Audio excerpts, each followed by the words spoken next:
Assalamualaikum warahmatullahi wabarakatuh.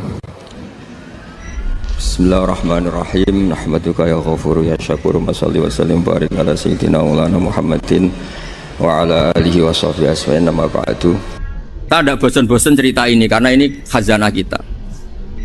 Di kitab Nailul Ma'mul itu, di kitab Usul Fiqih, saya berkali-kali cerita ini karena ini untuk menunjukkan bahwa Quran itu liqaumi ya'qilun, liqaumi yatafakkarun.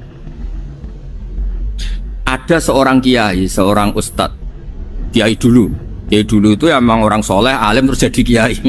Kalau kiai sekarang tuh macam-macam, nganggur terus ingin jadi kiai, terus daftar gitu. Ada lowongan di yayasan, masuk ingin jadi ustadz karena dengar ada gajinya. Dulu tuh ada seperti itu udah. Makanya dulu tuh kalau ustadz kiai pasti soleh karena dia alim terus ingin orang lain tuh mendapat ilmunya. Kalau sekarang nggak ada yayasan sehat, guru gajinya sekian, yang nggak ingin jadi ustadz tuh daftar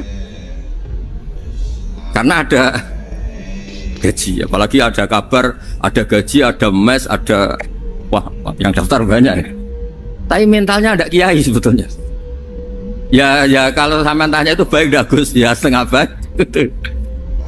Ya maksudnya setengah baik, ya ada baik ngajar itu kan baik. Tapi setengah saja karena motifnya itu nyari gaji, bukan ingin mencerdaskan umatnya Rasulullah SAW. Itu Imam Amudi itu guru matematika. Saya nggak bosan-bosan cerita ini. Guru matematika. Muridnya sampai takut ini masuk surga ndak. Kiai kok ndak ngajarin istighosa atau tahlil malah ngajarin apa? Matematika. Beliau meninggal terus muridnya tanya, "Ma fa'alallahu bik?" Kira-kira gitu. Apa yang dilakukan Allah? Allah nyambut Anda gimana? Terus kata Imam Amudi, "Bagus, saya disuruh ngajar malaikat." Karena malaikat kan enggak pernah kayak anak beki gini ngaji gini. Malaikat tuh enggak pernah ngaji, dia iman saja karena tahu surga, tahu neraka terus iman gitu aja. Jadi imannya malaikat tuh enggak keren kita. Imannya loh. Loh itu yang ngendikan Nabi loh, enggak saya. Nabi pernah tanya sama sahabat, iman yang paling keren siapa? Jawabannya sahabat malaikat. Ya enggak, karuan malaikat iman. Dia yang tahu surga neraka, tahu segalanya, masa ada imannya? Pasti iman lah katanya. Terus ya para sahabat, engkau iman ya wajar kan menangi saya, nemuin saya. Yang hebat itu orang-orang yang tidak melihat saya, tidak saya didik tapi tetap iman. Karena dididik akal, ya tadi dididik Quran, apa dididik Quran. Sama siapa? Teks bahasa Arabnya masang. Terus Imam Amudi kata Allah, suruh dia ngajarin para malaikat cara menemukan saya. Malaikat dikumpulin terus Imam Amudi disuruh ngajar. Sama singkat kata-katanya Allah di mimpi itu. Istadilla ala wahdaniyati bihadrati malaikati. Tolong ajarkan cara menemukan saya padahal Anda ini manusia yang tidak melihat saya. Anda di Jakarta kan lihatnya gedung-gedung.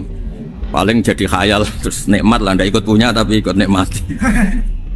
Orang desa-desa kalau ke Jakarta itu pokrol. Wah di Jakarta tuh gedungnya tinggi-tinggi, tidak kayak kampung sini. Lu udah ikut punya, ikut bangga. Di Jakarta orangnya cantik-cantik, tidak kayak orang sini. Padahal dia ya udah dapat orang cantik gitu. Jadi Allah tuh saking pinternya, miskin-miskin ya bisa berkhayal dan bahagia. Nah, itu alhamdulillah betul. Akhirnya itu apa ini anak-anak begini saya tak niati ngajar standar anak-anak akademik. Terus pertama yang diajarkan hanya bilang gini, sama siapa teknya?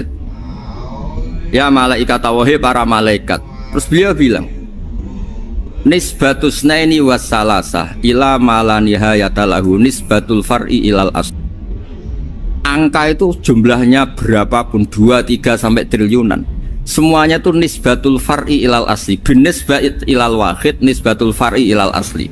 Angka 2 ya cabangnya 1, 3 ya cabangnya 1, 1 triliun ya cabangnya 1. Tetap yang asal usul adalah angka 1. Itu nangis semua malaikat. Cara Jawa itu mandekman kue iman kaya imanku. Makanya imannya ummatu Rasulullah SAW itu PD-nya, yakinnya kayak imannya malaikat. Kalau Tuhan itu 1. Karena angka agak bisa dimulai kecuali dengan angka 1. Makanya nisbatus naini wassalasah ila malani hayatalahu iku nisbatul far'i ilal asli. Semuanya itu nisbatnya cabang ke induk. Berarti semua alam raya ini tetap asal usulnya 1, yaitu qul huwallahu ahad. Nah, itu namanya akal. Umatnya Rasulullah itu ditinggali mukjizat akal lewat panduan Quran, sehingga meskipun kita tidak menangi Rasulullah, tidak menangi sahabat, kita tidak tahu malaikat Jibril, tapi cara iman kita ini tidak kalah keren. Yakin, hakul, yakin. Terus kedua, gambar. Kamu gambar rumah, gambar hewan, gambar apa saja, mesti dimulai satu titik. Entah gambar kamu bagus, entah jelek, tetap dimulai satu titik. Nah, titik ini namanya nuqtatul wujud. Semua alam raya dimulai dari satu titik, yaitu nuqtatul wujud.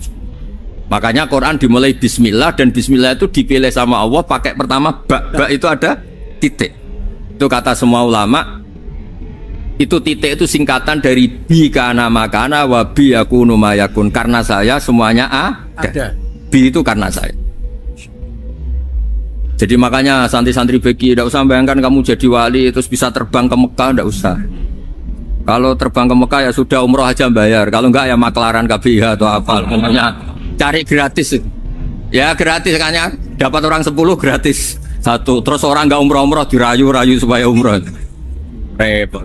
Itu pelanggaran fikih itu. Kalau orang punya utang itu wajibnya hanya utang dulu gitu.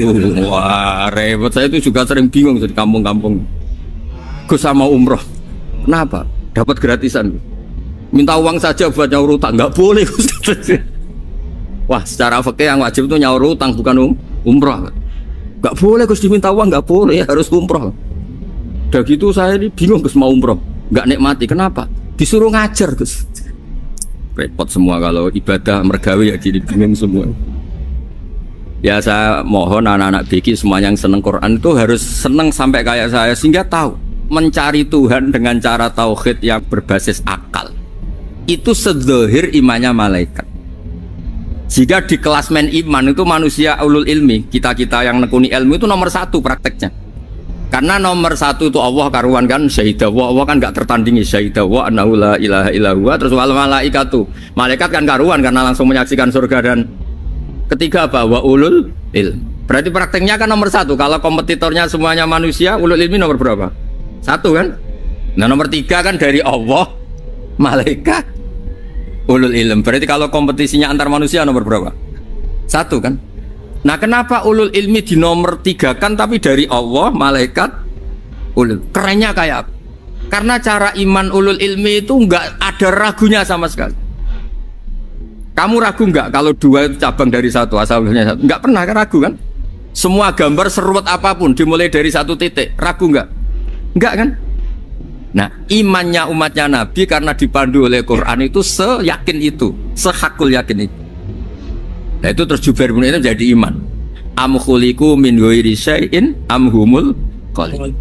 Terus kata Allah lagi, kalau kamu tidak percaya saya yang bikin langit bumi ya gampang dong, kamu saja yang ngomong kalau kamu yang bikin. Paling orang sepakat kamu stres.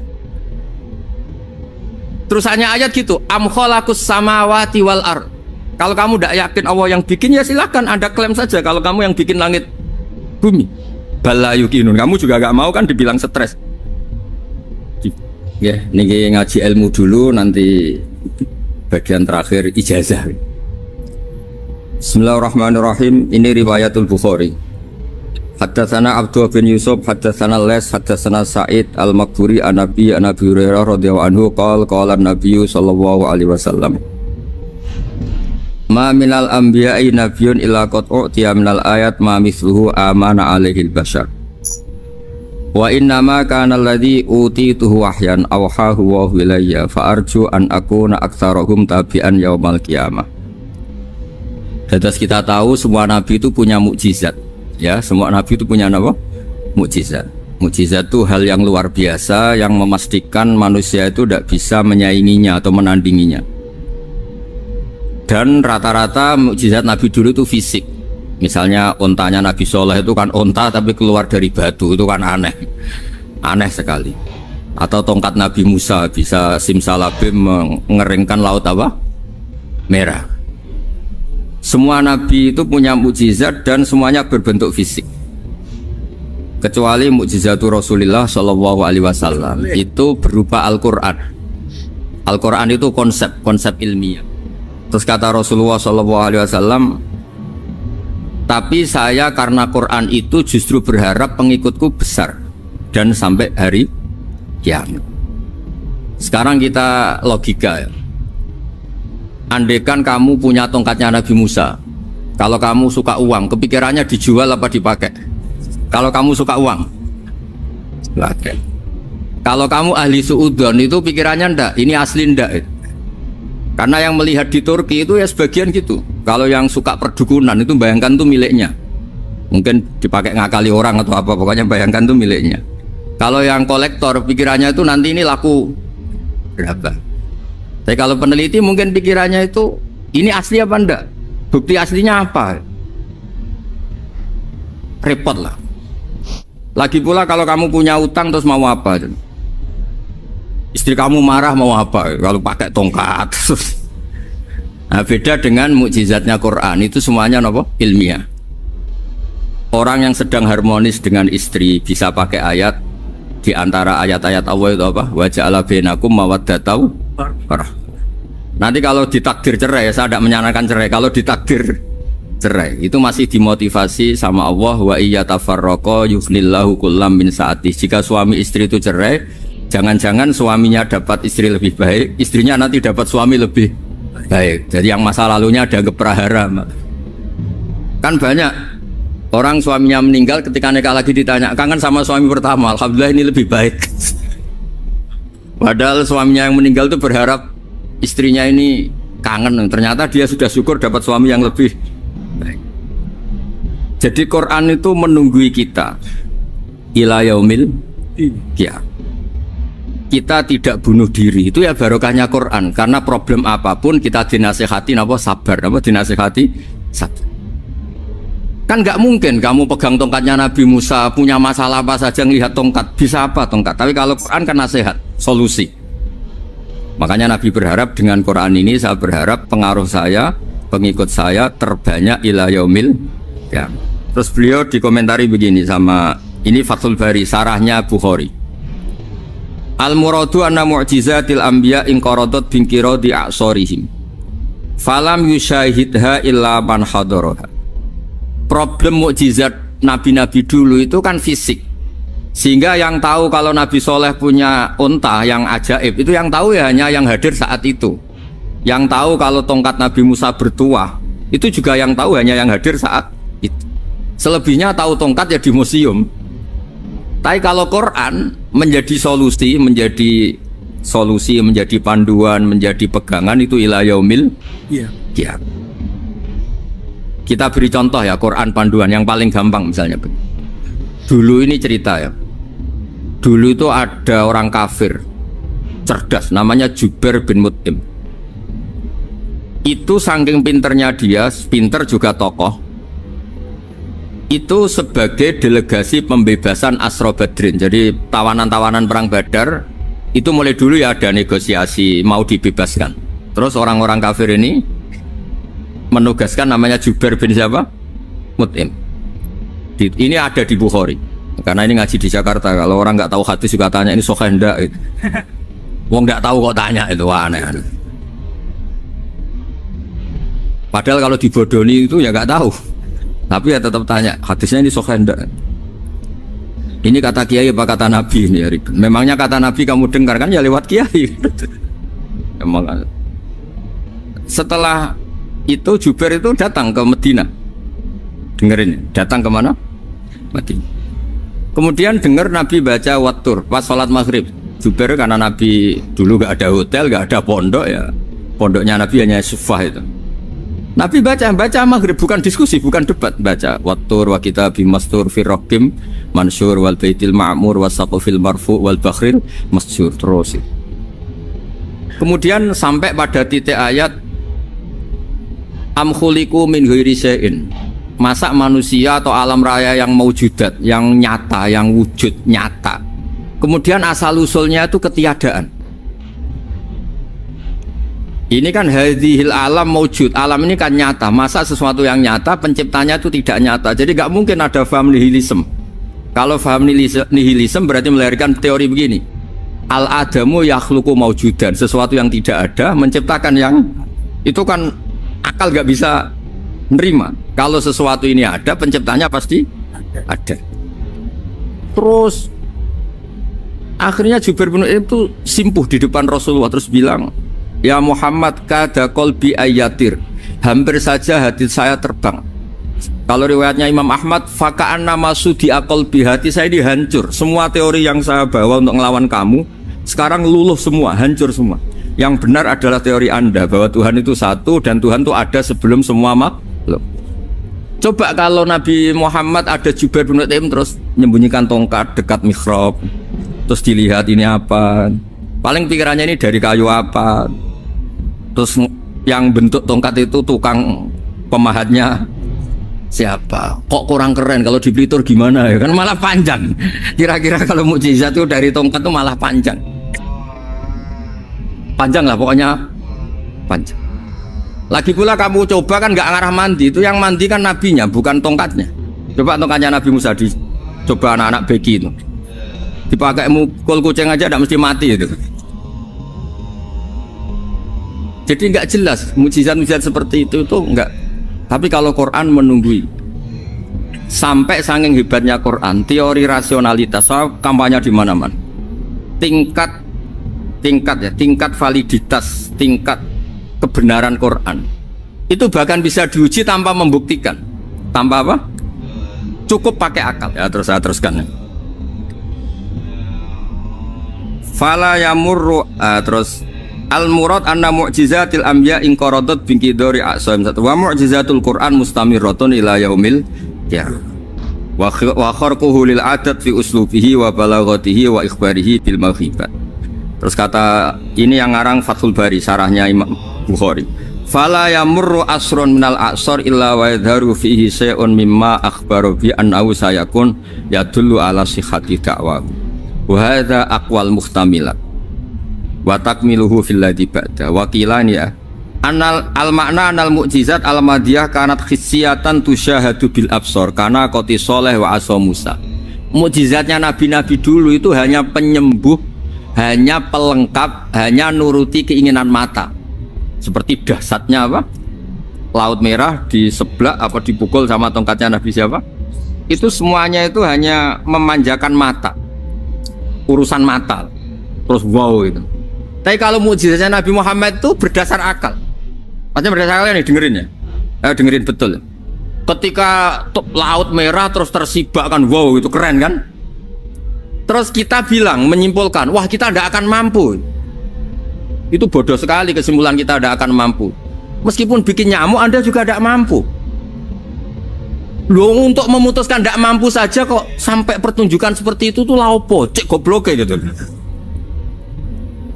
Nah kalau kita karena umat yang pinter untuk memaksa kita nggak mampu, Allah bilang inna wa la yastahi ayadriba mathalam ma ba'ud. Kita melihat nyamuk langsung berkesimpulan tidak mampu. Saya berkali-kali cerita nyamuk itu sudah kecil, masih punya urat, uratnya kayak apa? Masih punya kuman, kumannya seberapa? Ya enggak? Nyamuk itu kecil, punya organ tubuh, organ tubuhnya punya urat. Itu kalau kamu pinter, antara tongkatnya Nabi Musa menyibak Laut Merah sama nyamuk itu sama-sama berkesimpulan melahirkan satu faham bahwa kita tidak mampu. Untuk memaksa tidak mampu saja kok menuju pertunjukan ada onta keluar dari batu, Naqatu Shalih, ada tongkat yang bisa mengeringkan laut. Cik goblok ya. Lah kita alhamdulillah ada jenis goblok yang seperti ini. Untuk ikrar bahwa Allah itu hebat ala kulli syai'in, cukup lihat nyamuk, kagum kan? Sudah, tidak usah bikin hidup. Saya berkali-kali mencontohkan, para pemahat tak suruh bikin patung gajah itu mampu, tak suruh bikin patung nyamuk kalau bisa. Nyari materi dari apa itu? Gampang mana bikin patung gajah sama patung nyamuk? Gajah, makanya Allah bikinnya contoh itu untuk ijaz itu pakai nyamuk, bukan pakai gajah. Itu kalau ustadz-ustadz yang agak jorok malah contohnya nyamuk, Gus. Itu kecil. Itu kayak apa? Di dalamnya dia hamil. Itu anaknya kecil lagi, telurnya kecil lagi, itu gimana itu cara bikin itu? Makanya di sini ini ada kitab Itqan, itu komentarnya itu lucu. Ini kitab Al-Itqan karangannya Imam Suyuti. Ini persis komentar saya tadi yang Kata Imam Suyuti, pengarang kitab Itqan, wa ya imma khissiyah wa imma aqliyah. Jadi mukjizat itu ada yang fisik, bisa dilihat indra, panca indra, bisa dilihat akal. Wa aktsaru mu'jizati Bani Israil kanat khissiyah li baladatihim. Balada itu goblok, wakilati basairihim. Dasar wong goblok. Mukjizat itu ngenteni sing wow. Maksudnya dasar wong untuk ngakui Allah hebat saja kok nunggu hal-hal yang seperti itu gitu. Paham gitu? Mergo likil latin apa aklihim. Wa aksaru mu'jizati hadil ummah aqliyatun li farati dzakaihim wa kamali afwahihim. Dan mukjizatnya umat ini semuanya berdasar akal karena sudah cerdas. Jadi andaikan kita melihat tongkatnya Nabi Musa menyibak Laut Merah dengan melihat nyamuk, kesimpulan kita sama-sama wow, sama-sama keren, sama-sama memastikan kita tidak mampu. Makanya terus Quran menerangkan ya wa ma min dabatin fil ardi wala ta'iri yatiru bi janahihi illa umamun amsalukum. Jadi keseharian kita lihat burung kok terbang. Itu sudah ayatun min ayatillah. Paham ya? Dados niki kudu bangga ditunggoni napa Quran, nggih ditunggoni napa Quran. Wa mu'jizatul Quran tusyahadu bil basirah fayakunu mayatabi'u li ajlihi aksar. Terus li annal ladzi yusyahadu bi aini ra'si yang qaridu bingkiradi musyahidi. Sesuatu yang tampilan dahsyatnya itu disaksikan mata, maka itu bisa habis. Era tongkat Nabi Musa seperti itu habis enggak? Bisa mengeringkan Laut Merah, habis kan? Tapi era mukjizatnya Quran ila yaumil qiyamah. Ya contoh sosial, saya kembali lagi ke sosial. Kamu punya teman awet atau punya istri awet, itu konsepnya ya wal kadhiminal ghaidh, agak gampang tersinggung. Coba kalau kamu setiap tersinggung putus, setiap tersinggung habis, kamu tidak punya teman, tidak punya istri. Sampai kita awet seperti ini, kalau kecewa ya wal kadhiminal ghaidh, ngempet. Termasuk saya ini, biasanya ngaji khusus terus baca gini ya kecewa. Tapi barokahnya diwarai Quran wal kadhiminal ghaidh, ngempet Gus, ngempet. Terus kecewa sama teman, kenapa tidak putus? Karena wal afina aninna, sudah kalau kecewa maafkan. Coba kalau kita kecewa presiden demo, kecewa menteri demo, kecewa orang tua minggat, ya kalau dicari, kalau tidak kan malu. Saya itu punya teman tak tanya, kecewa besar sama bapak itu, kenapa tidak minggat? Malu. Kenapa malu? Takut gak dicari. Itu orang tuh paling malu itu kalau keluar dari rumah nggak di. Saya punya teman lagi, saya ini takut mati Gus. Kenapa? Takut istri saya tidak nangis Gus. Itu kematian terburuk itu kalau mati tahu istrinya ada nangis, itu malu betul itu. Makanya jangan mati, pokoknya pastikan orang sekeliling ada nangis itu baru berani mati, kalau enggak jangan. Ya jadi mukjizatnya Nabi itu luar biasa. Nah ini terus saya teruskan ya, makanya mukjizat terbesarnya Nabi adalah Al-Quran. Karena Al-Quran itu cerita tentang hukum-hukum akal, cerita tentang logika-logika peradaban. Misalnya logika peradaban, contoh paling gampang. Di Quran itu ada sekian ayat yang Allah cerita peradaban. Misalnya wa ahsinu innallaha yuhibbul muhsinin. Itu dikutip terus kemudian disimpulkan dalam peradaban. Kata Sayyidina Ali karramallahu wajhah, ngendikannya gampang. Ahsin man syi'ta takun amira. Kamu berbuat baik saja sama seseorang, maka otomatis kamu akan jadi pemimpinnya. Ada orang nggak tamat SD, nggak tamat papa, gobloknya minta ampun. Tapi karena gaji seorang pakar, oh kamu tak gaji 1 bulan 1 miliar, perusahaan saya jadikan besar. Itu dikongkan ngalor itu ya nurut. Hanya karena dia ihsan. Terus wastaghni amman syi'ta takun nadhira. Saya ulang lagi. Wastaghni amman syi'ta takun nadhira. Dan kamu jangan butuh orang lain, siapapun dia, maka kamu akan setara. Misalnya ada menteri, orang antri mau salim, tapi kamu tidak butuh, kan tenang saja. Tapi kalau kamu butuh, habis kamu. Ya kan? Kamu tidak butuh seseorang, maka kamu posisinya akan setara. Kamu harus sopan karena punya utang jasa. Kalau nggak punya apa-apa kan setar. Ya enggak? Misalnya kamu jajar rektor atau jajar menteri, jajar apa saja. Kalau kamu tidak punya utang kan, kamu jajar menteri tidak punya utang, sama jajar satpam tapi punya utang, takut mana?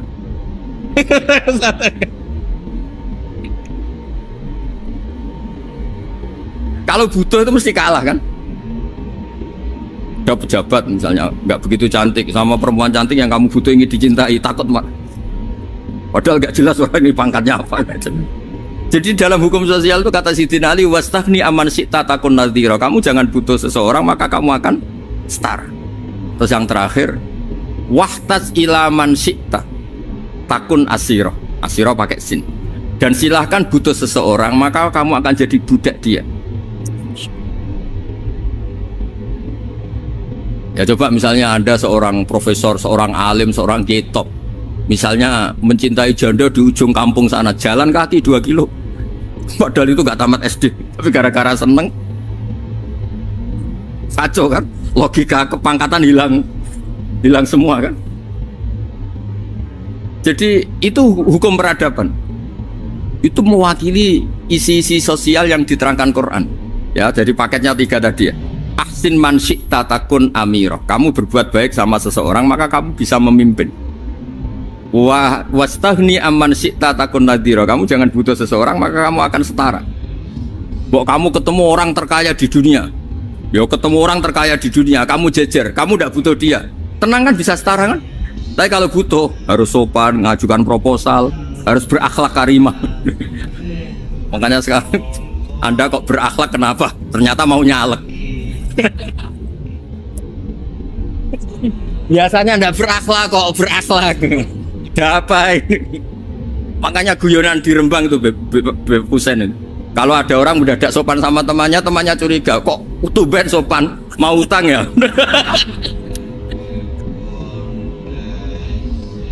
Jadi zaman akhir itu kacau.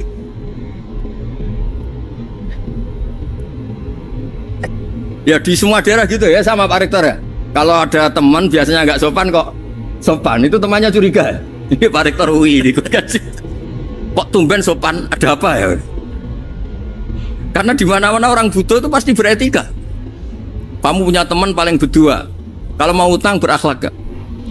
Atau misalnya kamu punya adik cantik terus punya teman berdua, kalau cinta adik kamu berakhlak gak? Biasanya nggak sama sekali gak berakhlak. Gara-gara butuh menjadi berakhlak. Ya jadi hukum sosial itu ya kuncinya 3 tadi. Ahsin man syi'ta takun amira. Wastahni amman syi'ta takun nadhira. Terus wahtas ila man syi'ta takun asira. Kalau kamu butuh seseorang pasti kamu dibikin hina. Asir itu tawanan. Nah, Quran itu bicara sosial itu lengkap. Dan itu yang nunggui kita.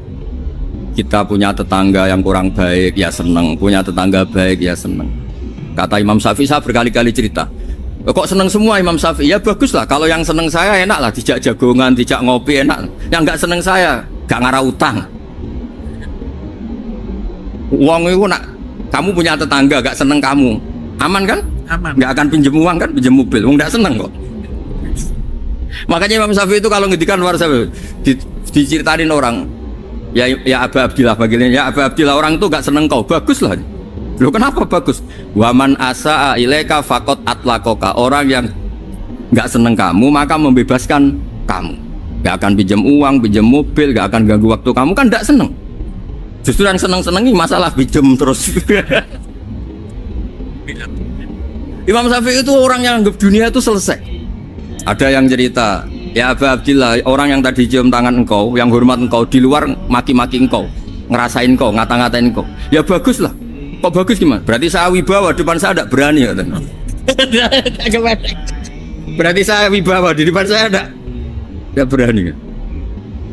Berarti itu makomnya sudah kulillah sumadarhum fi khawdihim yal'abun. Sudah dunia itu selesai, sudah agak penting semua.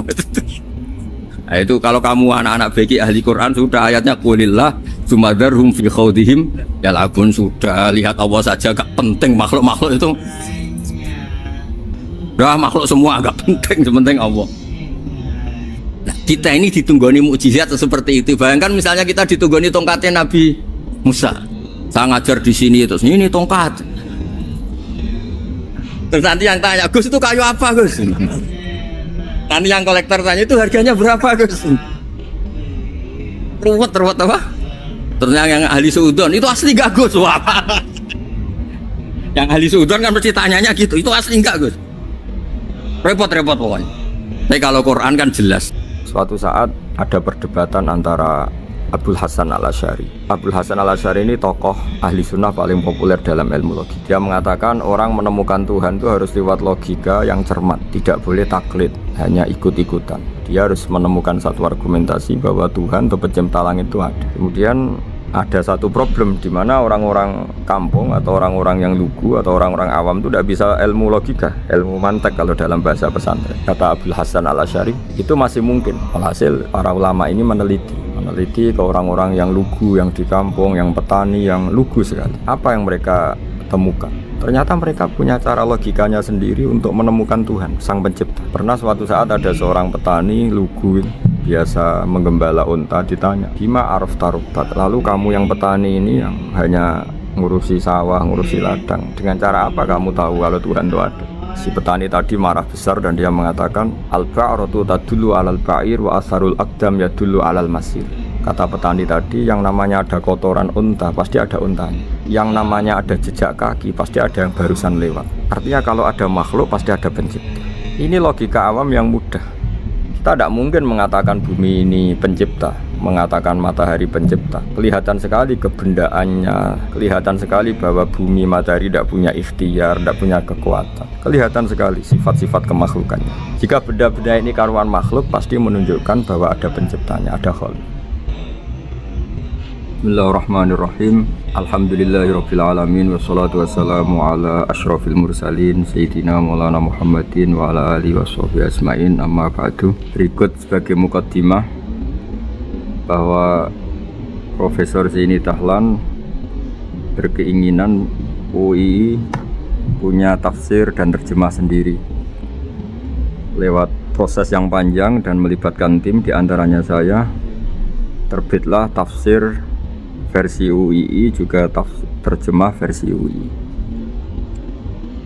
Di antara ciri khas terjemahan UI adalah bahwa bahasa Arab yang tentu mengandung kesusastraan Arab, balaghah, kemudian ditransfer untuk pembaca Indonesia, sehingga di antara ciri khas terjemahan UI adalah dengan rasa Indonesia dan tentu tidak merubah makna.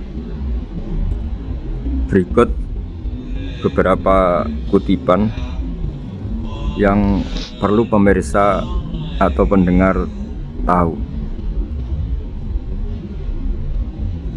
Al-Quran adalah satu kitab suci yang diturunkan kepada Nabi besar Muhammad SAW. Dan di antara ciri Al-Quran adalah menjelaskan kebenaran secara jelas, secara gamblang. Sebagaimana firman Allah, bahwa Rasul adalah Rasulun minallah yatlu suhufam mutahharah. Rasulullah diutus oleh Allah Subhanahu wa taala ketika penduduk Makkah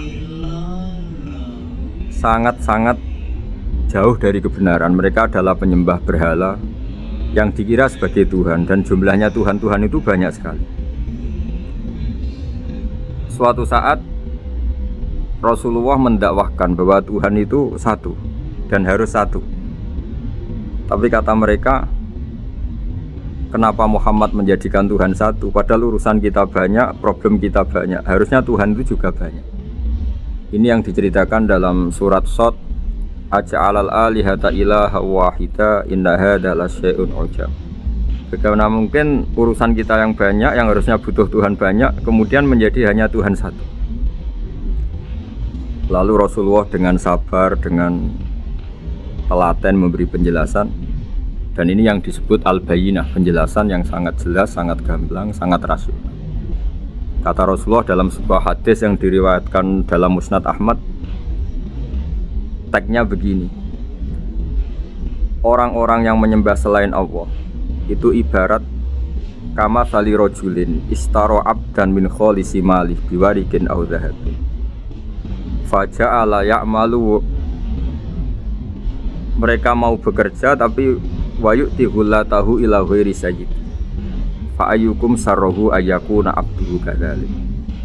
Nabi lalu kemudian bikin analogi, wahai masyarakat Mekah, bagaimana kalau anda ini jadi seorang pembantu atau seorang budak lalu punya majikan banyak. Dan semua majikan Anda ini punya perintah yang beda-beda, punya selera yang beda-beda. Semuanya atasan Anda, semuanya majikan Anda. Apa Anda senang punya majikan yang banyak?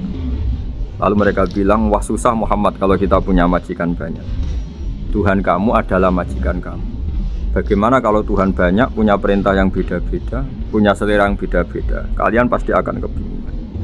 Ya sudah Muhammad, normalnya Tuhan itu satu. Sehingga mereka tercerabut dari pemikiran bahwa Tuhan harus banyak.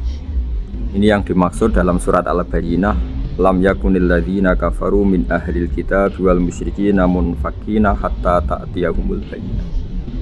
Bahwa orang-orang kafir, baik kafir ahli kitab maupun kafir musyrik Mekah, mereka tidak pernah terlepas dari sifat kekafirannya, yaitu menuhankan banyak Tuhan, sampai datang sebuah bayinah. Bayinah itu argumentasi kebenaran yang begitu jelas.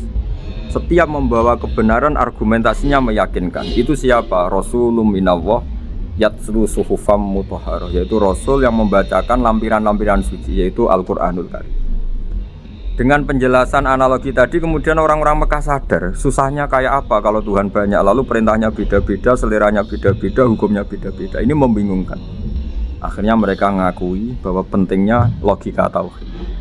Nah ini yang Rasulullah ini benar-benar berstatus bayi. Kemudian analogi betapa buruknya kita saat menyembah selain Tuhan. Lalu Rasulullah mencontohkan sebagaimana yang saya kutip tadi dari Musnad Ahmad. Misalnya Anda punya pembantu atau zaman dulu budak. Anda beli dari harta kamu, dari uang kamu. Kemudian budak ini kerja. Yang ngasih makan kamu, yang fasilitasi kamu, toko milik kamu, semua milik kamu. Kemudian dia kerja dan hasil dari kerjanya dia dikasihkan ke orang lain. Kamu seneng gak punya budak yang seperti itu, kata Rasulullah. Wah kita semua tidak senang Muhammad. Sama seperti itu. Kamu adalah bisa makan rezeki dari Allah. Kamu nempat di buminya Allah. Kamu minum dari air yang dibikin Allah. Kemudian Anda menyembah selain Allah. Itu aneh apa enggak? Menyembah zat yang tidak memberi rezeki kamu, yang tidak bikin bumi untuk kamu, yang tidak bikin langit untuk kamu, yang tidak bikin fasilitas air untuk kamu. Aneh enggak? Semenjak itu mereka berpikir betapa buruknya mereka menyembah berhala, menyembah arca, menyembah Yesus, menyembah macam. Nah ini yang disebut Rasulullah adalah orang yang benar-benar bayinah. Ketika melontarkan kebenaran, benar-benar jelas sehingga diterima secara akal yang sehat. Karena semua akal yang sehat akan menerima agama ini disebut fitratallahi fatarana salih. Bahwa agama ini agama fitrah. Orang yang normal, yang cara berpikir normal pasti menerima agama. UII dengan terjemahan ini dan dengan tafsir ini ingin memberi penjelasan simbol-simbol yang ada di beberapa surat. Di antara lagi yang di bab muamalah, betapa Rasulullah itu punya logika yang benar-benar mudah diterima. Dulu orang Arab dalam bab muamalah jual beli biasa menjual kurma masih kecil, masih belum jelas jadi kurma yang baik apa enggak. Kalau istilah orang Jawa masih pentil ya. Kalau bahasa Arab qobla buduwi solahiha. Calon buahnya itu belum pasti jadi buah. Kemudian masih bunga, masih apa sudah dijual. Dengan transaksi, asumsi, harga, andekan sudah jadi kurma. Kalau dalam Jawa mungkin jual mangga sebelum tua, masih pentil, masih kecil. Lalu kata Rasulullah, kamu jangan melakukan itu. Kenapa ya Rasulullah, padahal kita butuh uang? Kata Nabi, ara'aitum in mana'allahu as-samra fa bima yastakhillu ahadukum mala akhi. Bagaimana kalau buah-buah yang masih kecil itu kemudian berguguran karena satu musim atau karena apa? Lalu kamu mendapat uang itu atas nama apa? Yang dikatakan tijaro adalah muawadhah. Pembeli dapat barang, kamu dapat uang. Lalu kalau barang yang ada nggak menjadi buah yang baik, Anda menerima uang itu atas nama apa? Rasulullah secara haru, secara mengingatkan nurani kita dengan redaksi fabima yastakhillu ahadukum mala akhi. Lalu kamu mendapat uang saudara kamu atas nama apa? Kalau atas nama buah, mereka belum mendapat buah. Akhirnya ada kesadaran bersama bahwa sebaiknya kita menjual sesuatu itu yang pembeli ya dapat barangnya, yaitu dalam konteks ini buah yang sudah layak dijual, kita dapat uang. Ini lagi-lagi Rasulullah al-bayyinah sekali memberi penjelasan begitu jelas. Ketiga misalnya di bab jinayat, di bab hukum pidana. Rasulullah kalau bikin logika itu begitu jelas, mudah diterima. Misalnya begini, suatu saat Rasulullah bersabda, Al-qatil wal maktul finnar, orang yang membunuh dan yang dibunuh sama-sama di neraka. Tentu dalam konteks saling bunuh yang dalam kezaliman.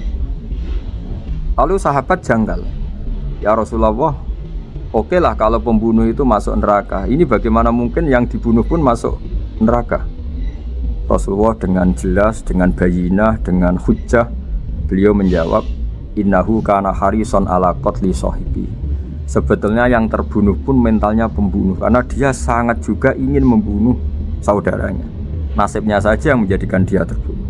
Hanya sahabat tahu, ya ternyata maktul dalam konteks duel adalah mentalnya qatil juga. Sehingga karena mentalnya qatil, dia tetap di neraka. Meskipun prakteknya dia menjadi maktul yang terbunuh. Nah ini yang dimaksud oleh Allah, bahwa Rasulullah ini bisa menghilangkan tradisi kemusyrikan, bisa menjungkir balikkan, menghancurkan kemusyrikan, karena Rasulullah bisa menjelaskan secara detail hatta ta'tiyahumul bayyinah. Bayyinah adalah Rasulun minallah yatslu suhufam mutahharah. Jadi ini yang insya Allah sebagai kajian kita, bahwa kita butuh sekian penjelasan untuk mengenang dan membuktikan bahwa Rasulullah adalah benar-benar al-bayyinah. Dari sekian contoh tadi, pendengar bisa tahu betapa agama ini mudah diterima oleh akal. Sehingga di beberapa ayat disebut agama ini liqaumi ya'qilun, liqaumi yatafakkarun. Agama ini bagi kaum yang bisa berpikir. Agama ini bagi kaum yang mau berangan-angan. Dulu untuk menghilangkan kemusyrikan dengan logika kafir Mekah bahwa urusan kita banyak, harus Tuhan banyak, itu panjang sekali. Di antaranya ada ayat yang spesifik tentang itu. Daraballahu mathalan rajulan fihi syuraka mutasyakisuna wa rajulan salamal lirajul hal yastawiyani masalah. Allah membuat satu perumpamaan, yaitu di surat Daraballahu mathalan rajulan fihi syuraka, di surat Zumar ayat 29. Allah membuat satu perumpamaan, bagaimana andaikan Anda jadi seorang pembantu atau asisten, lalu Anda punya majikan banyak yang seleranya beda-beda. Kemudian dibanding misalnya Anda jadi pembantu dengan satu majikan yang akhlaknya baik, komitmennya baik, Anda milih mana? Lalu orang-orang kafir Mekah menjawab, Muhammad, tentu kita milih punya majikan satu yang baik. Kalau majikannya banyak kita jadi repot. Lalu mereka kata Rasulullah, ya sudah, kalau gitu Tuhan kamu satu saja, jangan banyak, kalau banyak jadi repot. Terus mereka baru tersadar bahwa menuhankan Tuhan banyak itu salah dan resikonya lebih baik. Ini disebut munfakina hatta ta'tiyahumul bayyinah. Mereka orang-orang musyrik enggak mau tercerabut dari akar kemusyrikannya sampai datang al-bayyinah, sebuah bukti kebenaran yang begitu jelas, begitu nyata.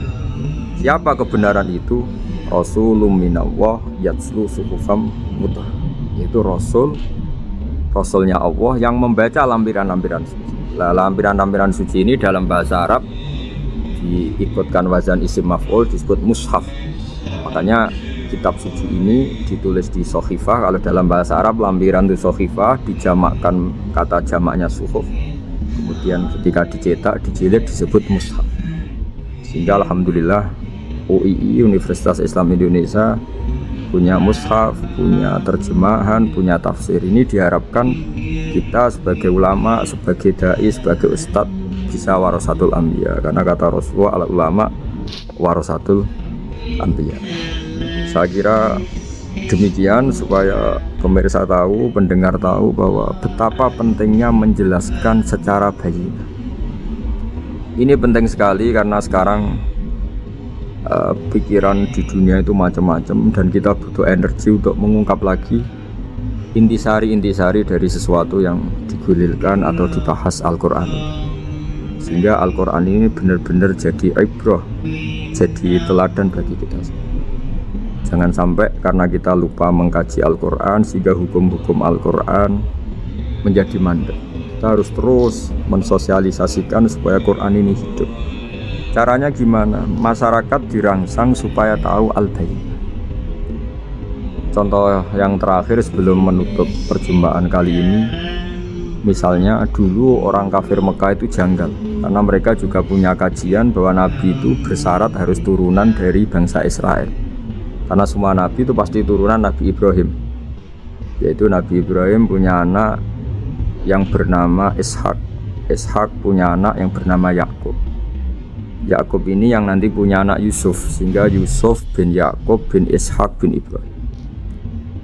Ketika nabi-nabi ini hidup di Palestina, di Yerusalem, itu kayak jadi aturan bahwa nabi itu harus turunan Bani Israel. Sehingga ketika orang-orang kafir Mekah dari kelompok ahli kitab,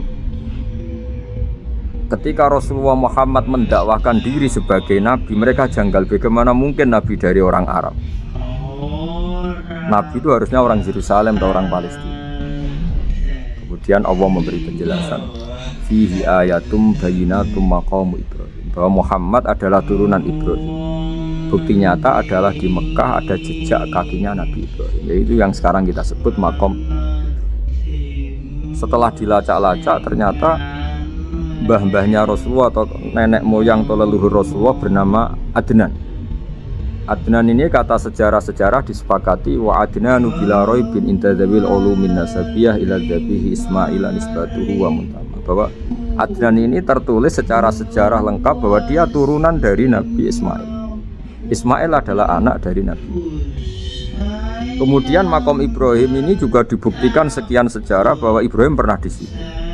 Yaitu ketika Hajar, ibu dari Ismail, kesulitan nyari air, lalu lalang lari antara Safa dan Marwah. Kemudian kita kenang sekarang bernama Sa'i. Kemudian dekat Ka'bah ada namanya Hijir Ismail, karena dulu jadi kamarnya Nabi Ismail. Hijir, Hujro itu kamar atau ruang khusus untuk Nabi Ismail. Sehingga jelas sekali bahwa Ibrahim, Ismail, Hajar pernah hidup di Mekah. Lalu lagi-lagi orang kafir Mekah yang dari kelompok ahli kitab sadar bahwa Muhammad jadi nabi layak karena dia juga turunan dari Ibrahim alaihis salam. Ini yang disebut fi ayatum bayyinatum maqamu Ibrahim, bahwa di kawasan Mekah, kawasan Bakkah atau kawasan Hijaz jelas sekali ada jejak-jejak. Lagi-lagi ini bayyinah. Nah, bayyinah ini yang bisa menghilangkan sifat kemusyrikan, sifat kekufuran, karena lewat penjelasan yang panjang ini kemudian benar-benar diketahui bahwa Muhammad jadi nabi itu sah.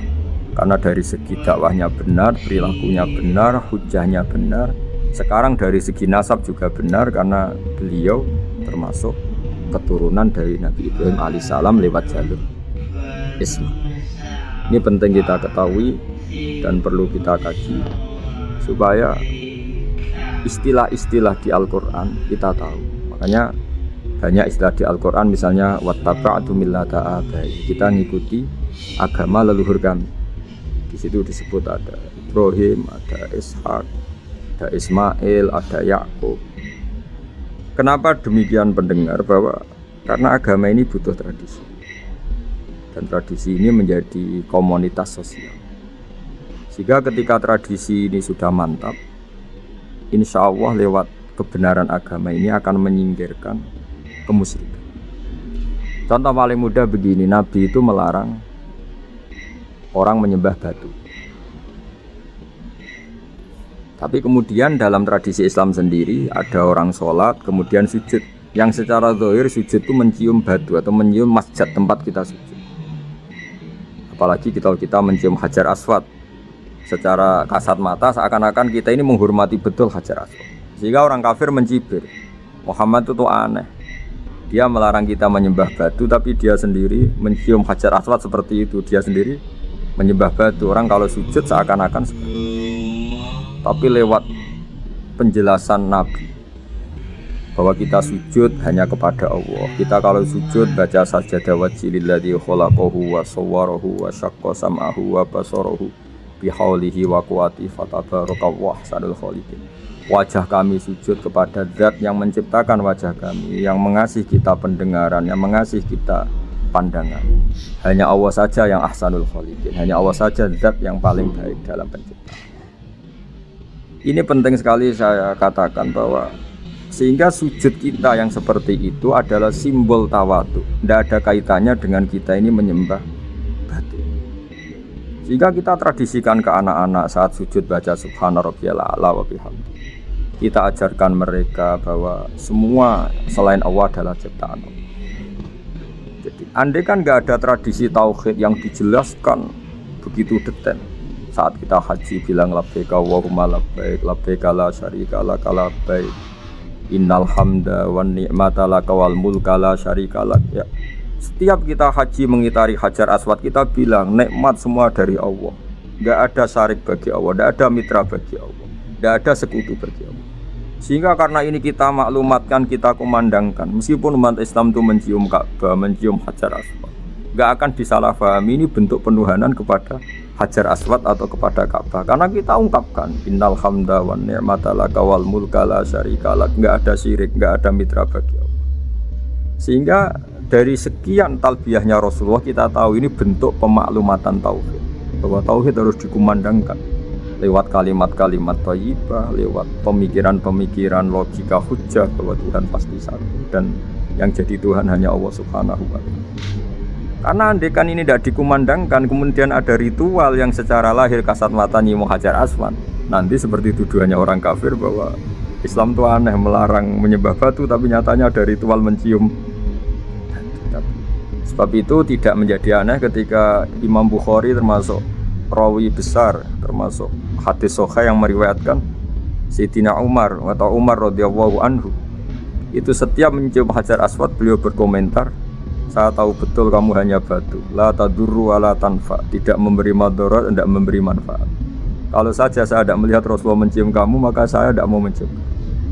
Dulu di era itu ada momentumnya. Kenapa sih Umar radhiyallahu anhu atau sahabat Umar susah-susah memberi penjelasan seperti itu? Karena dulu masih ada salah paham bahwa mencium batu itu identik dengan misalnya menuhankan batu atau mendewa-dewakan batu. Sehingga Umar berutuh memberi penjelasan. Sayyidina Umar memberi begitu penjelasan detail bahwa kamu hanya batu yang tidak mandoroti, tidak manfaat. Tapi secara tradisi sunnah Rasul kamu dicium, ya saya ikut. Ini penting sekali penjelasan-penjelasan seperti ini, maklumat-maklumat seperti labbaik Allahumma labbaik, sehingga semua ritual Muslim tidak disangka atau tidak disalahpahami sebagai pemuja. Lagi-lagi penjelasan yang detail ini disebut al-bayyinah, rasulun minallah yatlu suhufam. Kemudian ayat berikutnya disebut fiha kutubun qayyimah, bahwa dalam kitab suci Al-Quran itu banyak aturan-aturan atau catatan-catatan yang begitu lurus, begitu benar. Tentu karena kita ini orang Indonesia yang kalau mengakses langsung bahasa Arab mungkin kita masalah, sehingga alhamdulillah Universitas Islam Indonesia menerbitkan seri terjemah juga seri tafsir, dan sekarang dibantu lewat acara ini kita berusaha atau membantu para pendengar untuk lebih memahami lebih jauh. Sahabat Indonesia yang kami hormati, berikut kita mulai kajian tafsir yang dikeluarkan oleh UII. Mari kita mulai dengan surat Al-Baqarah. Bismillahirrahmanirrahim. Alif Lam Mim. Dzalikal kitabul la raiba fihi hudal lil muttaqin. Di sini diterjemahkan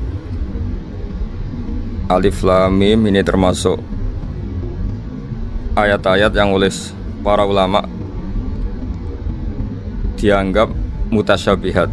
Artinya kita tidak boleh memaksakan maknanya. Kita cukup iman bahwa itu dari Allah Subhanahu wa ta'ala. Ini termasuk ayat-ayat yang kita percaya bahwa ada makna yang diinginkan Allah, tapi kita tidak perlu menduga-duga Apa sepersisnya makna itu? Dzalikal kitab la raiba fih, kitab ini tidak ada yang diragukan. Hudal lil muttaqin, petunjuk bagi mereka yang bertakwa.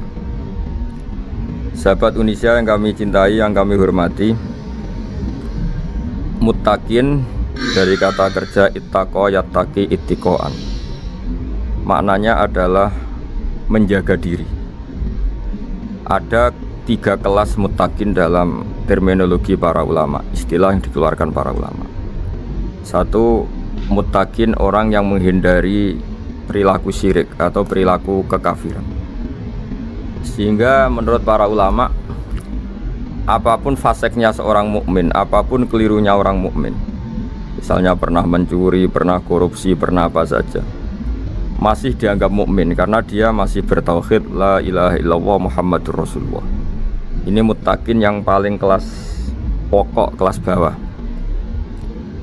Kemudian ada muttaqin kelas kedua, yaitu mereka yang menghindari dosa besar tapi tidak bisa menghindari dosa kecil. Misalnya bisa menghindari dosa zina tapi dia bisa menghindari dosa melihat perempuan yang bukan mahramnya, yang bukan halal bagi dia. Ketiga muttaqin paling ideal yaitu menghindari dosa besar, juga menghindari dosa kecil, bahkan menghindari sesuatu yang tidak penting. Ini yang dalam terminologi ulama disebut para wali atau para ulama, yaitu yang dalam ayat ala inna awliya Allahi la khaufun alaihim wa lahum yahzanun.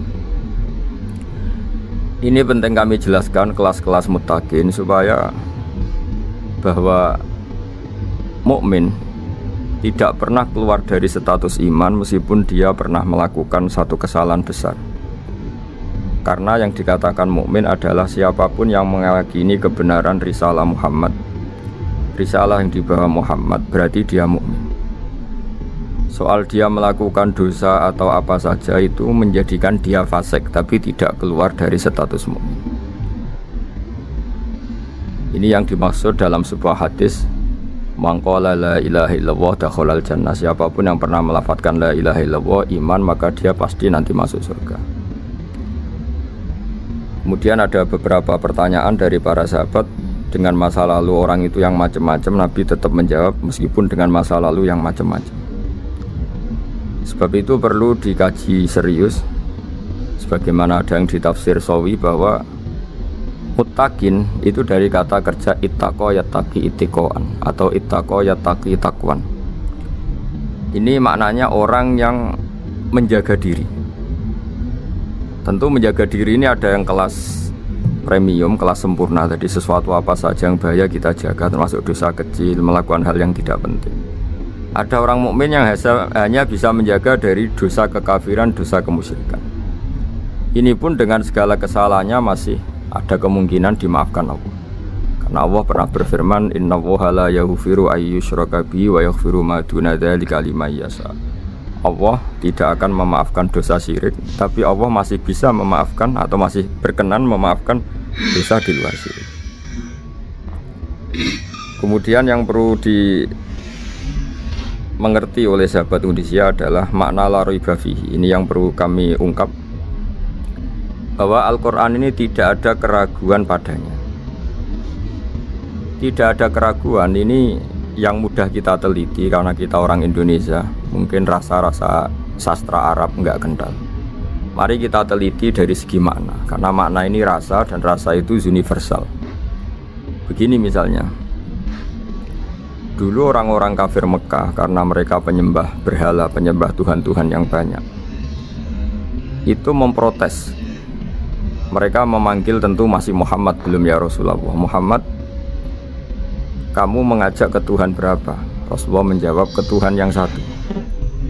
Lalu mereka bertanya, Muhammad, urusan kita ini banyak, problem kita banyak, Tuhan banyak saja tidak bisa menyelesaikan, apalagi satu Tuhan. Ini yang diceritakan dalam sebagian ayat disebut aj'alal alihata ilaha wahida inna hadza lasyai'un 'ujab. Bagaimana mungkin Tuhan itu satu? Harusnya Tuhan itu banyak karena urusan kita banyak. Lalu Rasulullah dengan bimbingan Tuhan, bimbingan Allah mendatangi mereka, kemudian Nabi menjelaskan, Tuhan itu adalah ketua kalian, Tuhan itu adalah pimpinan kalian. Bagaimana kalau Anda jadi pembantu kemudian punya majikan banyak, punya penguasa banyak, punya tuan banyak, kemudian semua tuan-tuan Anda ini memerintahkan Anda dengan perintah yang beda-beda. Apa kalian mau punya majikan atau pimpinan yang banyak?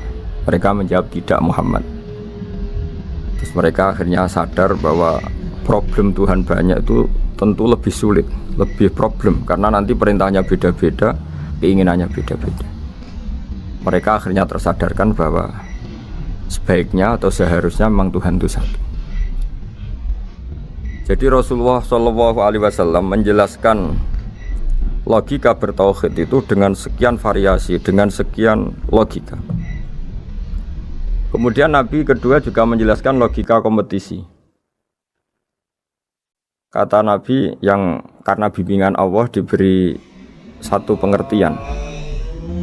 Andai kan Tuhan itu 2 atau 3 kemudian berebut dalam tahta aras atau tahta yang di alam raya ini, sebagaimana lazimnya para penguasa, maka pasti ada yang menang, ada yang kalah. Dan yang kalah tentu gak layak sebagai Tuhan. Ini yang disebut wala ala ba'duhum ala ba'd. Tentu kalau Tuhan itu banyak, mereka akan berkompetisi, akan bertarung. Dan pasti pemenangnya ya satu, karena memang layak jadi Tuhan tetap satu. Sadarlah bahwa orang-orang kafir Quraisy, orang-orang kafir saat itu sadar pentingnya bertauhid. Ketiga, Nabi juga menjelaskan tauhid secara ilmu logika. Begini para pendengar, kalau dalam teori ilmu tauhid yang agak jelimet dijelaskan begini. Jika ada 2 Tuhan, maka alam raya ini enggak menjadi alam. Logikanya adalah 2 Tuhan ini bisa kamu katakan sama-sama kuat. Ketika sama-sama kuat kemudian ingin menciptakan langit, yang satu ingin menciptakan bumi, yang satu menolak menciptakan bumi misalnya, atau yang satu ingin menciptakan langit, yang satu menolak ingin menciptakan langit. Kemudian ternyata bumi ini terbukti wujud. Logika awam adalah yang berhasil menciptakan bumi berarti Tuhan, yang gagal atau kudrohnya gagal, kemampuannya gagal tidak bisa menciptakan bumi, gagal menjadi Tuhan. Ini logika awam. Logika ini pun kita terima. Tapi kalau menurut logika ahli tauhid, ahli pakar-pakar logika, cara berpandangan begini. Ketika Anda mengatakan ada 2 Tuhan yang sama-sama kuat, kemudian terbukti yang satu mampu menciptakan bumi, yang satu tidak, bahasa Anda mengatakan sama-sama kuat ini sudah batal dari awalnya, karena terbukti bahasa Anda salah, sama-sama kuat ternyata yang satu tidak mampu. Sehingga dalam pikiran orang-orang ahli tauhid mengatakan membayangkan Tuhan saja itu nggak kebayang, karena turunan kata ini pasti selalu salah. Karena tadi misalnya dikatakan andai kan ada 2 Tuhan, kemudian yang satu mampu menciptakan bumi, yang satu tidak. Padahal Anda tadi bilang sama-sama kuat, ternyata terbukti yang satu tidak kuat. Berarti kata Anda sama-sama kuat ini salah. Ini pula yang diajarkan Rasulullah lewat bimbingan Allah, lewat wahyunya yang disebut Lau kana fihi ma alihatun illallahu la fasadat. Karena kalau ada 2 Tuhan pasti kamu sifati sama-sama kuat. Ternyata sifat sama-sama kuat ini batal demi hukum, karena ternyata yang satu tidak mampu menciptakan bumi. Atau kamu sifati 2 Tuhan ini sama-sama lemah. Itu tidak mungkin lagi, karena ternyata bumi ini terbukti wujud. Pasti penciptanya ini tidak yang sangat kuasa. Jadi logika-logika tauhid sedemikian dibangun oleh Rasulullah lewat bimbingan Allah Subhanahu wa taala. Logika keempat supaya kita iman dan tambah kuat imannya adalah logika yang mudah dicerna oleh kebanyakan orang atau yang bisa diindra. Begini misalnya dalam sebuah ayat di surat Al-Kahfi, kemudian di awal surat Al-Ahqaf, kemudian di sebagian surat At-Tur ada penjelasan begini. Ketika Rasulullah mengajak manusia menyembah Allah, kemudian orang-orang kafir tanya, lalu Tuhan kamu siapa Muhammad? Tuhan saya adalah Allah menciptakan langit bumi. Terus mereka berandai-andai, ada Lata, ada Uzza, ada Manat, ada Hubal. Itu Tuhan-Tuhan kami. Terus Rasulullah bertanya, apakah Tuhan-Tuhan yang kamu sembah itu memberi kontribusi saat langit dan bumi diciptakan? Mereka menjawab, tidak Muhammad, itu Tuhan-Tuhan yang kami bikin. Begitu juga asumsi tentang Tuhan-Tuhan yang lain. Apakah Isa ikut menciptakan bumi atau menciptakan langit? Tentu jawabannya tidak. Karena Isa lahir di bumi, orang tahu tanggal lahirnya, tahu tahunnya, dan sebelum ada Isa juga sudah ada bumi. Sehingga untuk menetapkan tauhid, berkali-kali Quran tanya, Amman khalaqas samawati wal ardo, siapa sih yang menciptakan langit bumi? Siapa sih yang menurunkan air dari langit? Siapa yang mengatur ini, itu, ini, itu?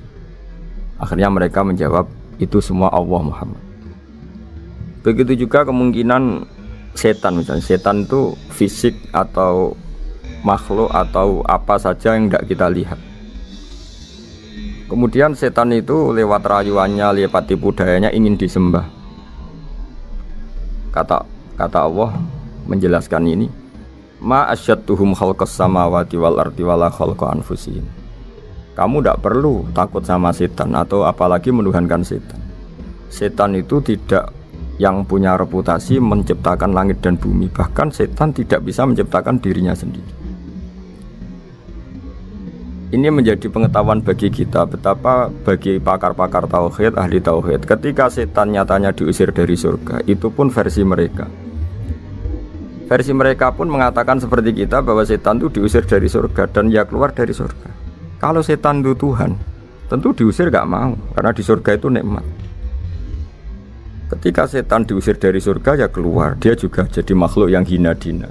Berarti dia tidak punya kekuasaan, bahkan pada dirinya sendiri.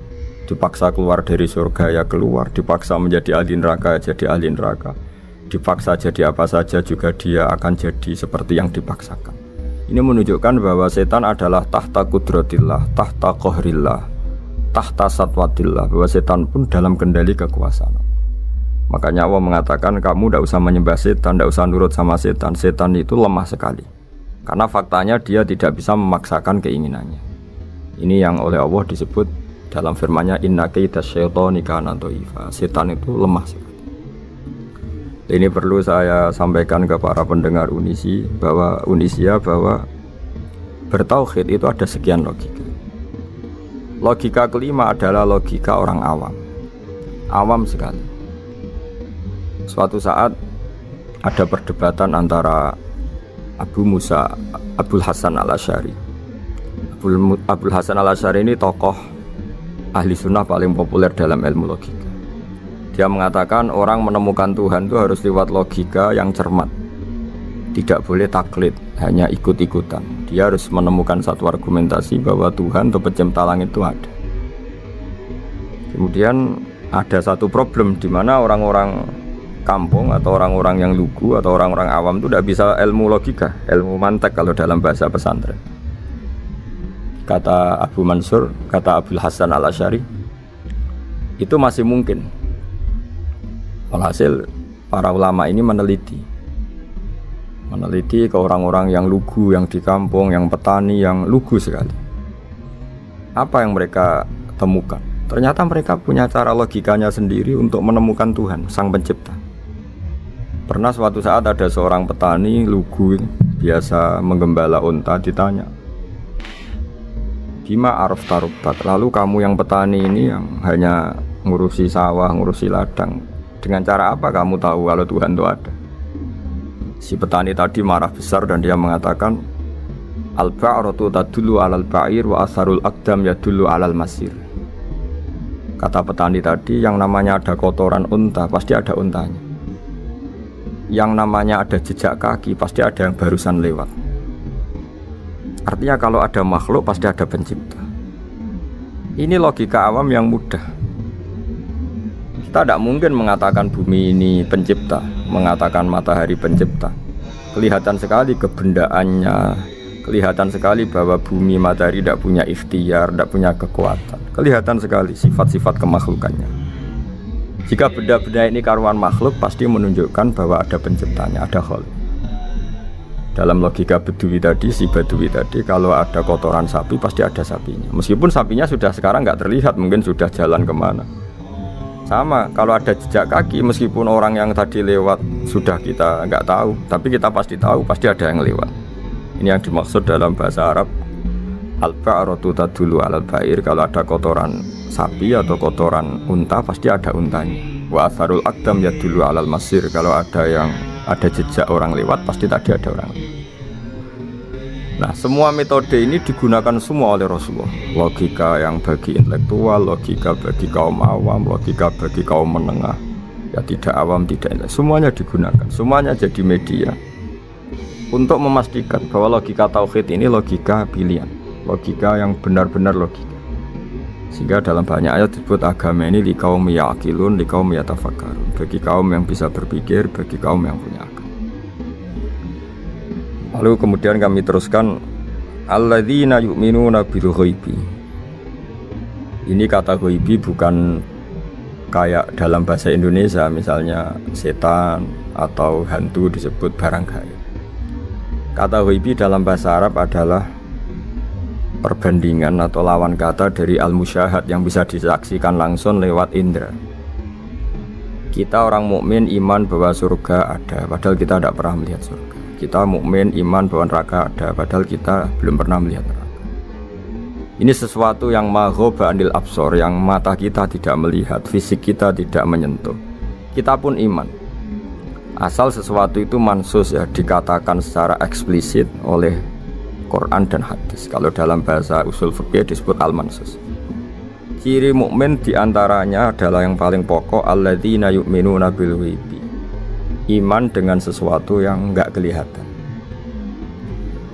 Lalu kemudian para ulama cara pandang beda-beda. Bedanya bukan karena mereka bertentangan enggak, tapi ini menurut kelas rasa yang berbeda-beda. Bagi orang-orang sufi, Allah itu tidak bisa dikatakan al-ghaib, sesuatu yang enggak kelihatan. Karena Allah itu begitu jelas, az-zahir. Kata orang sufi, Allah itu zahir. Begitu juga dalam Asmaul Husna disebut Allah itu az-zahir, begitu jelas. Karena orang yang akalnya mapan, hatinya mapan, melihat satu lemari yang bagus, pasti langsung mensifati bahwa pembuatnya adalah orang yang hebat. Orang yang melihat mobil mewah atau pesawat yang canggih, pasti kepikiran pertama adalah pasti pembuatnya canggih. Sehingga eksistensi pembuat pesawat itu adalah orang hebat, itu langsung tertanam ketika melihat pesawat itu hebat. Bagaimana mungkin seseorang ragu akan kehebatan pembuat pesawat ketika melihat detail-detail pesawat? Pasti langsung kepikiran kalau pembuatnya itu hebat. Memutuskan bahwa pembuat pesawat hebat itu tidak harus ketemu yang membuat, juga tidak harus melihat. Tapi akal kita pasti meyakini pembuatnya itu hebat. Berarti keputusan menyimpulkan bahwa pembuatnya hebat adalah az-zahir begitu jelas. Begitu juga langit dan bumi, matahari semuanya tertata rapi. Air dengan fungsi manfaat yang sebegitu hebat, oksigen, semua tanaman, buah-buahan. Meskipun kita tidak pernah melihat Tuhan, tapi akal kita, nurani kita pasti berkeyakinan dan tahu betul pasti pembuatnya itu zat yang super hebat, super bijaksana. Sehingga dalam kategori ini Allah tidak bisa dikatakan sesuatu yang enggak tersentuh, yang enggak terjangkau. Allah itu az-zahir begitu jelas. Sehingga di antara Asmaul Husna disebut az-zahir. Sebab itu saya menganjurkan, atau saya punya saran bahwa alladzina yu'minuna bil ghaibi itu contoh paling mudah itu kayak surga, kayak neraka. Kalau Allah sendiri itu az-zahir, mudah diketahui. Karena tadi orang yang melihat pesawat canggih pasti saat itu juga berkeyakinan dan itu pasti benar, pasti pembuatnya juga canggih. Nah, di sini disebut alam raya ini ayat, semuanya itu bukti kekuasaan.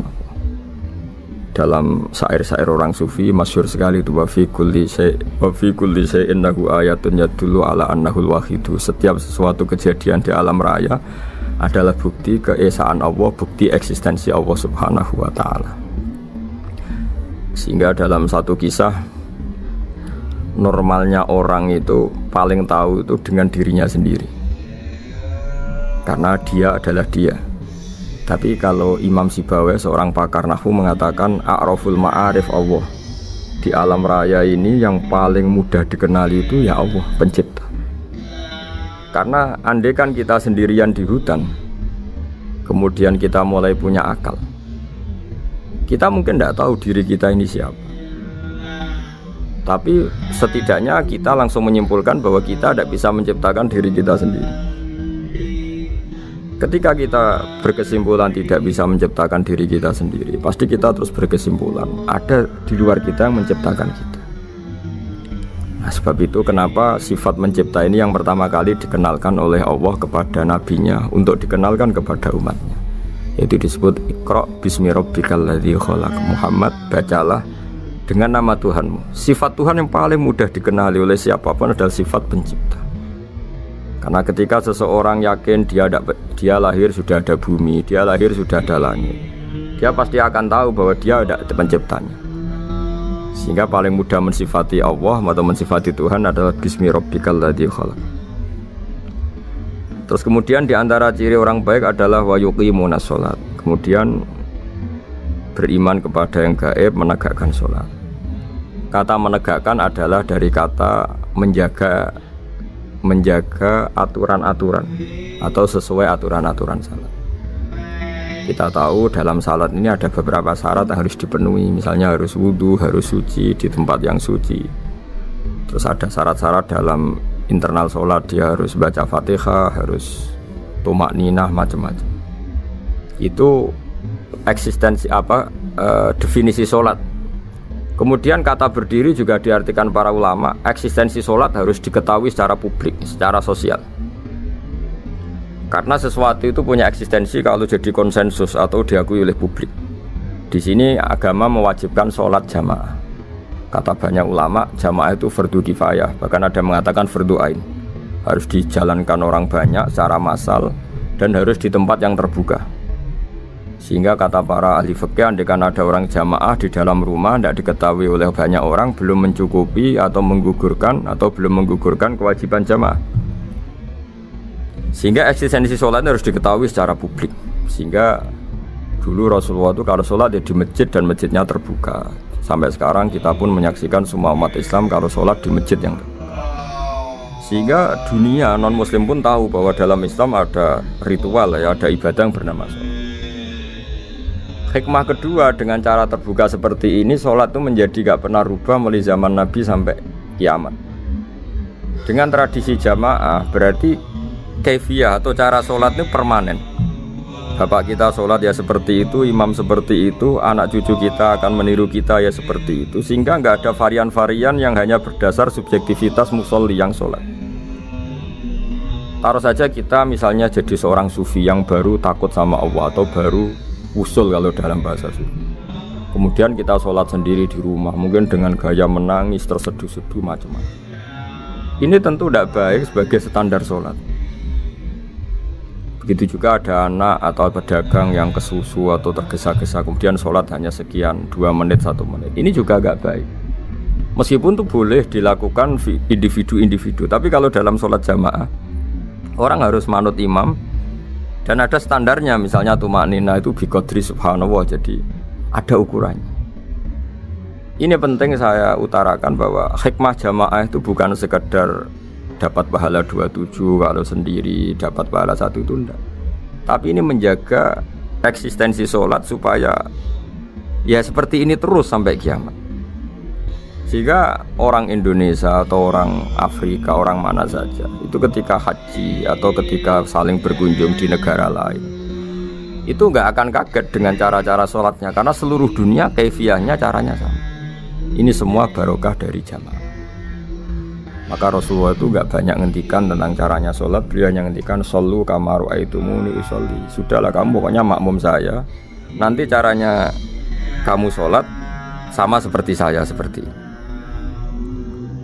Sehingga kata menegakkan sholat adalah bisa kita tegakkan kalau kita aparat negara, ya bikin aturan supaya eksistensi sholat gak terganggu. Kalau kita seorang kultural juga mensuasanakan sholat, dan supaya kefiahnya atau caranya sholat ini benar, kita tradisikan jamaah.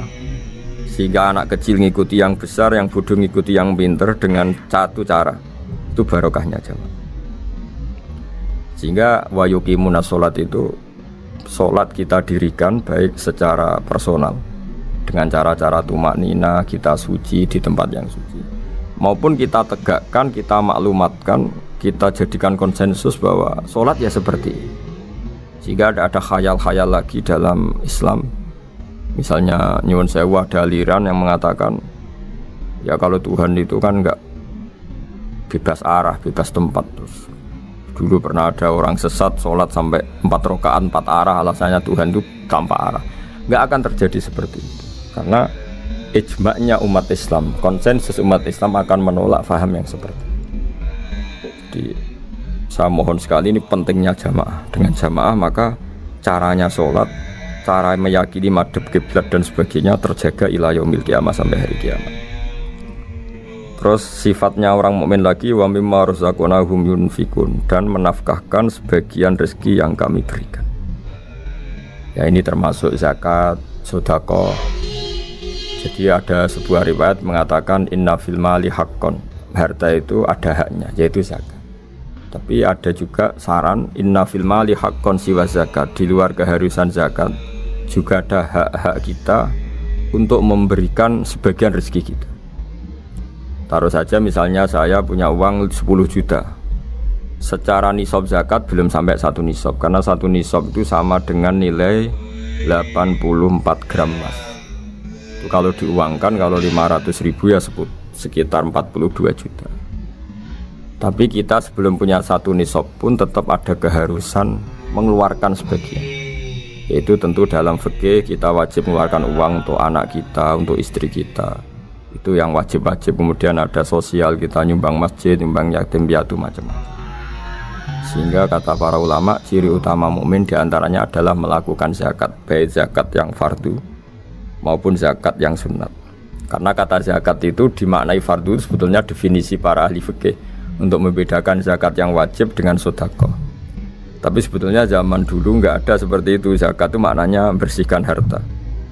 Sedekah dari kata sedekah bukti benarnya iman. Jadi sedekah dari kata dari kosakata sedekah yasduqu sidqon, sesuatu yang membuktikan kita loyal itu disebut sedekah. Kita nikah, mas kawin di bahasa Arab kan sedekah, dari kata sedekah juga. Kita bukti iman, loyal, kita sedekah. Bukti bahwa kita teman akrab disebut siddiq atau sodik. Kalau dalam bahasa Arab teman namanya juga sodik, karena cara bertemanan secara benar, secara loyal. Sehingga wa mimma razaqnahum yunfikun ini ya memasukkan zakat yang dalam terminologi fikih, yaitu zakat yang zakat al-wajibah, atau zakat yang dengan makna lughat, yaitu ya artinya asal membersihkan harta kita, entah lewat zakat, sedekah, hadiah kepada orang-orang yang kita hormati, semuanya juga masuk dalam definisi zakat atau wa mimma razaqnahum yunfikun. Kemudian sifat terakhir dari orang muttaqin adalah walladzina yu'minuna bima unzila ilaika wa ma unzila min qablika bil akhirati hum yuqinun ulaika ala hudam mir rabbihim wa ulaika humul muflihun. Di sini diterjemah mereka yang beriman kepada kitab yang kami turunkan kepadamu dan yang diturunkan sebelum kamu. Ini kata yang diturunkan sebelum kamu penting sekali, karena ciri utama Nabi adalah dia tidak pernah beda dengan Nabi sebelumnya. Karena kebenaran tauhid pasti tunggal. Nabi-nabi dulu pasti mengajarkan tauhid, hanya menyembah Allah. Gak mungkin Nabi berikutnya kemudian bikin ajaran baru dalam tauhid. Sehingga andaikan semua kitab Injil, Taurat itu masih versi yang orisinil, pasti nggak ada yang beda dengan Quran. Karena ciri utama kebenaran adalah iman dengan Quran dan iman kepada kitab yang diturunkan sebelum Al-Quran. Wabil akhirati hum yuqinun, mereka juga yakin akan datangnya hari akhir. Itu bisa disebut yaumul ba'ats. Terus ketika semua kriteria itu terpenuhi, baru ulaika ala hudam mir rabbihim wa ulaika humul muflihun. Mereka itulah yang berada pada petunjuk Allah dan merekalah orang-orang yang berbahagia. Para pendengar sahabat Indonesia, semoga kajian ini bermanfaat. Dan ini mulai ayat 1 sampai 5 dalam surat Al-Baqarah, yaitu surat yang dalam tartibnya mushaf nomor 2 setelah Fatihah. Jadi kalau dalam ulumul Quran disebut ada surat yang berdasar nuzulul Quran, yaitu surat Iqra, kemudian Mudaththir. Ada urutan surat yang berdasar tartibul mushaf, yaitu yang kita punyai sekarang, yaitu Fatihah, terus Baqarah dan seterusnya.